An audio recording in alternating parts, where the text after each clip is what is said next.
what percentage of technicians, so I'm just gonna, he did not ask me to do this, but Hyrum is a very special technician. He's been able to fix things that, I could never imagine could be fixed, and certainly what a lot of other technicians may not even know about.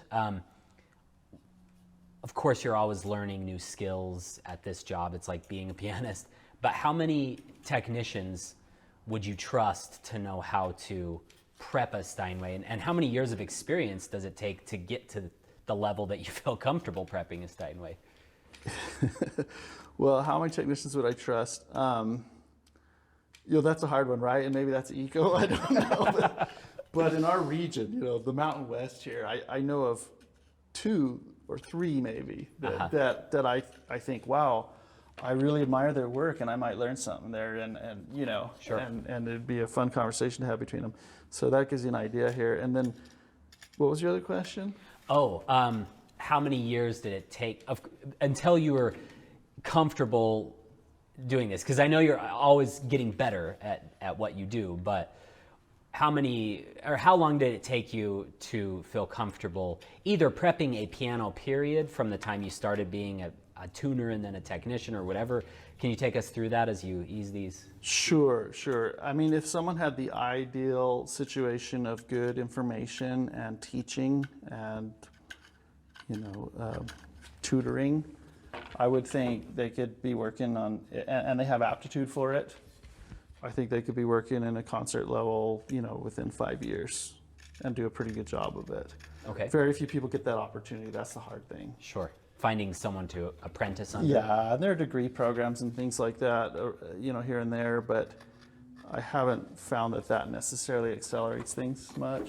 Just from people I've talked to, and that maybe not the case for everybody. So it's mostly being in the field, being in the shop with someone overseeing your work. Yeah, and how good of a self-learner are you? You Sure. know, and you just have to be like a sponge. So for me, I learned at the university when I was still a student.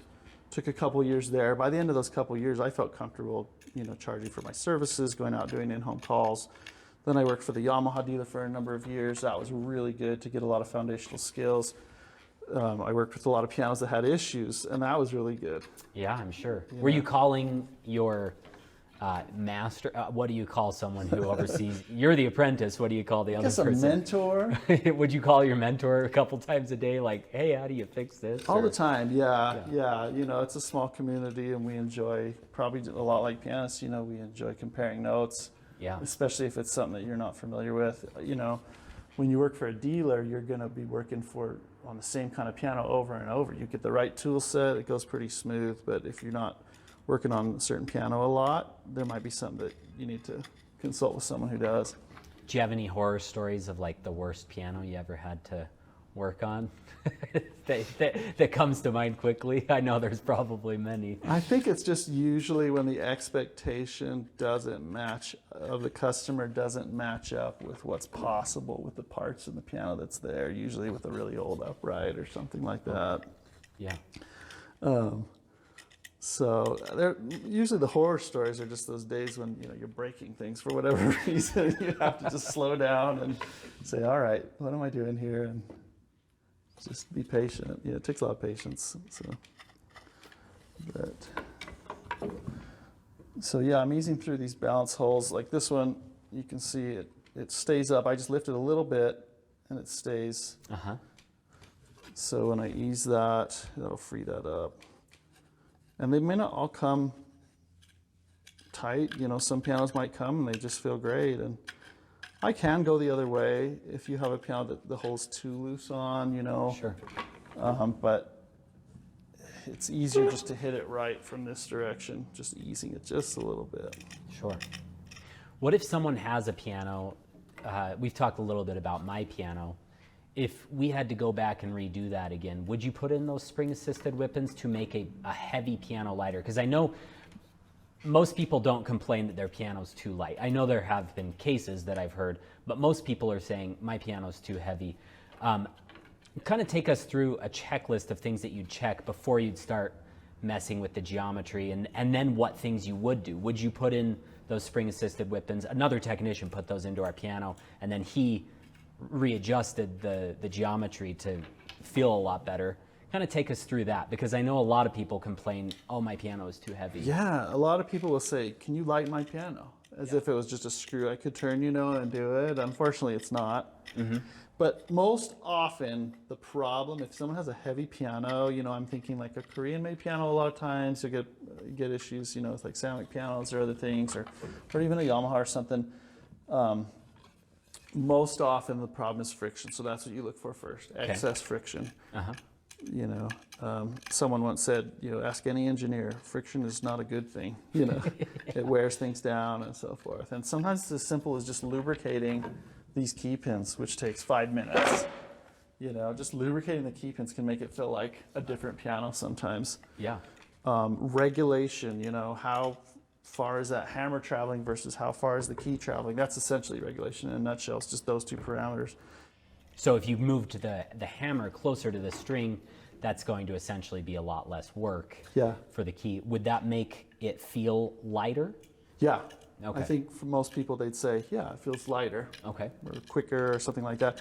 But, you give up something also, right? It has to move a certain distance, or if things don't time out right in the stroke of the key, or you also get where you don't have as much power. Right.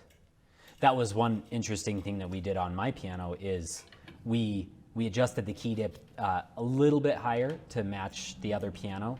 And correct me if I'm wrong, due to that, we also had to raise the level of the hammers to adjust the key dip? Yeah, so we made the key dip, so the key travel, or how far it goes down, we minimized it a little bit. Okay. And we just set it to match your other piano, because that's what the feel you're used to. Yeah. That key dip is huge for a pianist. We can sense, like about probably 20 thousandths of an inch different. When you're really adjusting it, you can say, wow, that feels a lot better. That feels a lot more consistent. Just like you can, and you know what? It also affects the tonal output for some reason.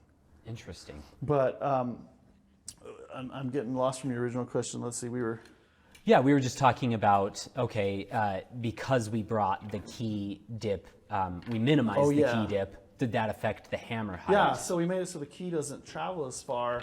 So if we had left the hammers traveling the distance they wouldn't quite make to the strings, right? So it changes the feel of it. So you have to then change that starting point of the hammer so it doesn't have to travel as far. Interesting. Yeah, and I think that depends also.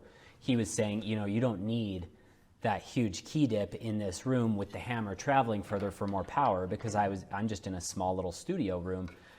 So it worked out great there, but maybe if we got into a big concert hall, that would be a detriment.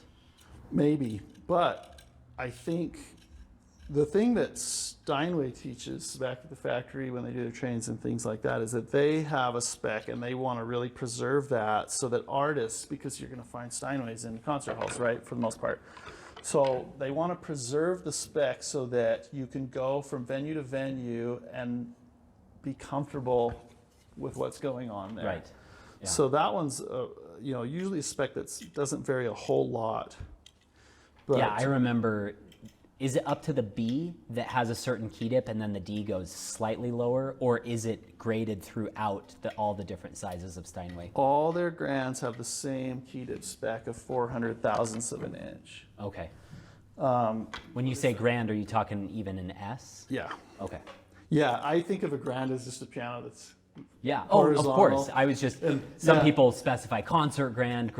And Right. I just baby. laugh because people always split hairs over that. Is it a baby grand or a parlor grand? And I don't know why, but I just don't. I don't think of it that way. But yeah, because the action's the same. It's just they're longer or shorter. But Sure. yeah. So what was I talking about? I I'm must doing have- three things at once. Oh yeah, we were just talking about, is it a standard key dip on every Yeah, piano? so it is. Yeah, so it's that 400 thousandths. But there's something missing from that spec, which is you've got this squishy little felt. If you see on this side, you got this squishy little felt punching right here. Right. And I push harder or softer. I change that by considerably, a good distance, relatively like a millimeter or so, and that's a big deal in key dip. So what's missing from that spec is 400 thousandths with what weight on the key. Right. If you really wanted it consistent, you have to kind of regulate that, and they don't specify. So there's a little bit of Has room that to play changed around. over the years from Steinway? Because I read somewhere that the Bs in smaller were slightly shallower than the Ds. That must be incorrect information then. It probably in practice had to be that way, Okay. I'm guessing. Back, if you go back in Steinway production, you have the pianos that are being produced now are incredibly consistent. Some of the most consistent pianos that they've ever produced. And so you go back in history and there weren't always these standards that were set, Uh-huh. They were they hadn't necessarily defined, oh, we want this or we want that. The main goal was let's get it working. Sure. So it's changed. I heard that Horowitz, I think he traveled around with his piano, right? He'd take his piano around with him, and I think I heard that he would have his key dips, it was set pretty shallow. And essentially then you need to voice the hammer to kind of compensate so you still have the oomph you want, but it was pretty shallow. So I think my understanding is that helps with speed and, Uh-huh. well, I know it helps with speed, but. One of my friends is, he will take a lesson from someone who knew Horowitz personally every now and again, and he said Horowitz liked his down weight at 40 grams. So I don't know if that's true. It could be a rumor, but he liked his pianos quite light, from what I understand. Yeah, well, and I've heard there's a great book by one of the technicians that worked at Steinway, kind of from the early days in their concert department, and he illustrates a few different instances where they changed the hammers and the artist was just not happy because it changed the way. The problem is the hammers wear out, right? Your tone can get really gross over time, and you can't voice it anymore. And I'm sure that you can't say, "Hey, I want 90s hammers." Yeah, correct? No way. Yeah, I can't get that. And you might have different weighting and things like that. So you got to be aware that it's unrealistic to say I'm going to replace my hammers. I want my piano to be exactly the same.